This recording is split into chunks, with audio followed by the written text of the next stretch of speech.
qualquer semelhança com a realidade é pura coincidência. Imagina que você esteja sendo processado por um paciente que teve um desfecho negativo porque você não identificou um câncer de pulmão que ele tinha numa tomografia no estágio inicial. Qual a probabilidade das pessoas acharem que você é culpado se você tiver usado um algoritmo de inteligência artificial?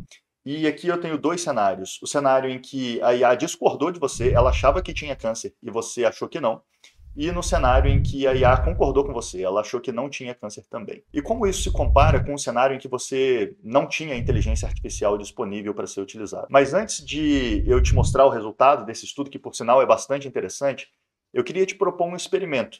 Eu recriei as perguntas desse estudo nesse formulário que está no link aqui embaixo na descrição desse vídeo, e eu queria te propor de você responder essas perguntas, tanto para a gente depois ter um resultado agregado do que as pessoas que assistiram a esse vídeo pensam, quanto para você também ter uma noção se você pensaria semelhante aos participantes desse estudo. Agora, se você não estivesse aguentando de curiosidade e assistir o vídeo primeiro e depois acabar respondendo as perguntas depois, eu só te peço para responder isso claramente. Uma das perguntas lá é se você já tinha assistido o vídeo antes ou se você de fato estava respondendo as questões antes de saber do resultado do estudo. Então só deixa isso claro lá para depois a gente poder separar, filtrar e ter uma informação menos enviesada e poder estudar somente o grupo das pessoas que responderam sem saber o resultado do estudo. A premissa base desse estudo é que o radiologista perdeu o diagnóstico de câncer de pulmão ou um outro caso de hemorragia cerebral e ele está sendo processado pelo paciente por ter tido um desfecho negativo, cuja causa foi esse diagnóstico perdido pelo radiologista. O estudo tem três hipóteses principais. A primeira delas é que o radiologista seria considerado mais culpado se a inteligência artificial tivesse discordado dele, ou seja, a IA detectou a doença, mas o radiologista não incluiu essa doença no laudo. A segunda hipótese é de que, nesse contexto em que a IA acertou, mas o radiologista errou, que a culpa do radiologista seria menor se a gente explicar para as pessoas que esse algoritmo de inteligência artificial tem uma taxa de falsa detecção de 50%, ou seja, a cada 2 casos que o algoritmo diz que tem a doença, na verdade só um deles de fato tem a doença. Então, se a gente explicar isso para as pessoas, será que a culpa do radiologista acaba sendo percebida como uma culpa menor?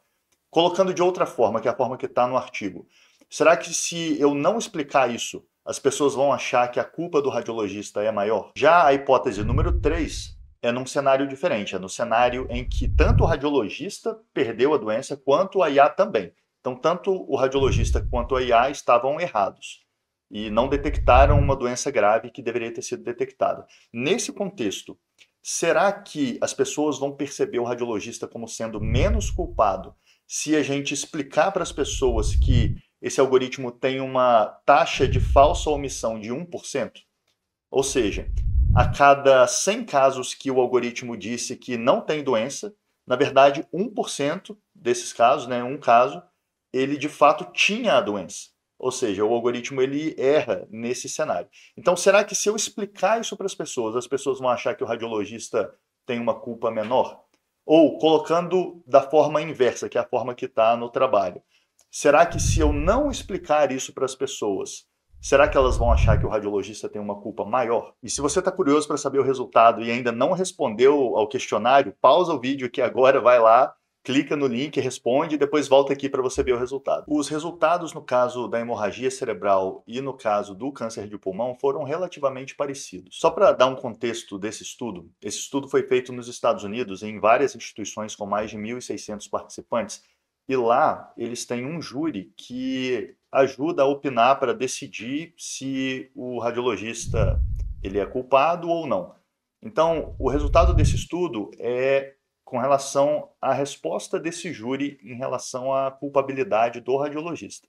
No caso em que o radiologista não tinha inteligência artificial disponível, cerca de 56% dos participantes concordaram que o radiologista era culpado. Isso foi bem próximo dos cerca de 50% dos participantes que concordaram que o radiologista era culpado, num contexto em que o radiologista usou a inteligência artificial, mas a inteligência artificial concordou com o radiologista, ou seja, ela também perdeu o diagnóstico. E nesse mesmo contexto em que tanto a IA quanto o radiologista erraram, perderam o diagnóstico, Se a gente falar, explicar para o júri que essa ferramenta de IA tem uma taxa de falsa omissão de 1%, ou seja, a cada 100 casos que ela disse que não tem doença, na verdade um tem, ao explicar isso, o percentual do júri que concordou que o radiologista era culpado caiu de 50% para 34%. Isso, na minha opinião, é um achado muito interessante, porque ele mostra claramente que o que as pessoas têm de premissa com relação à inteligência artificial é muito longe da realidade do que de fato a inteligência artificial é.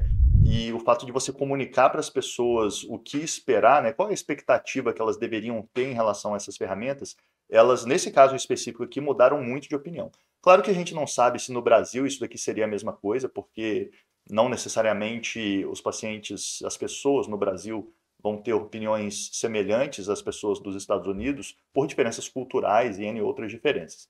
Mas para mim isso daqui é extremamente interessante. Já no cenário em que a inteligência artificial detectou a doença e o radiologista não, aqui 73% mais ou menos dos jurados disseram que o radiologista era culpado.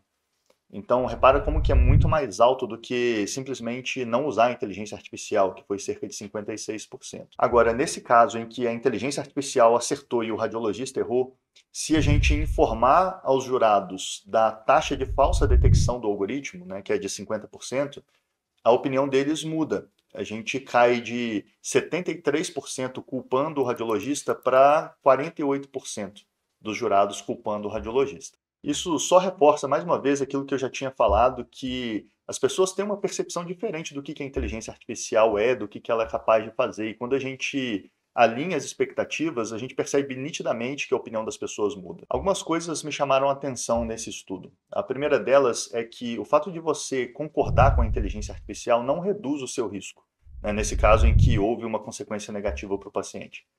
E o fato de você discordar da IA, na verdade, aumenta o seu risco como radiologista. Esse tipo de achado ele pode ser muito perigoso porque ele pode nos induzir a acabar querendo concordar com a IA, mesmo em casos em que a gente tem praticamente certeza de que a gente está certo. Mas aí a gente fica naquela, poxa, mas e se eu tiver errado? Vai ser pior para mim, então é melhor eu concordar com a IA e dizer que tem doença nesse caso. Mas isso também não é bom do ponto de vista coletivo, tanto para a gente mesmo como médico, quanto do ponto de vista coletivo, porque a gente está praticando medicina defensiva nesse caso, e a gente sabe que isso não é uma boa prática. Agora, um achado bastante interessante desse estudo que mitiga parcialmente esse problema é esse fato de, se eventualmente, que isso não aconteça, mas se eventualmente você acabar sendo processado, o fato de você falar que você usou um algoritmo e explicar quais são as taxas de erro desse algoritmo, ficou claro que isso faz com que a opinião do júri fique muito mais a favor do radiologista, né? Tanto no caso em que o radiologista concordou com a IA, quanto no caso em que o radiologista discordou da IA. Agora, será que os resultados desse estudo se aplicam para a nossa população, para a nossa cultura?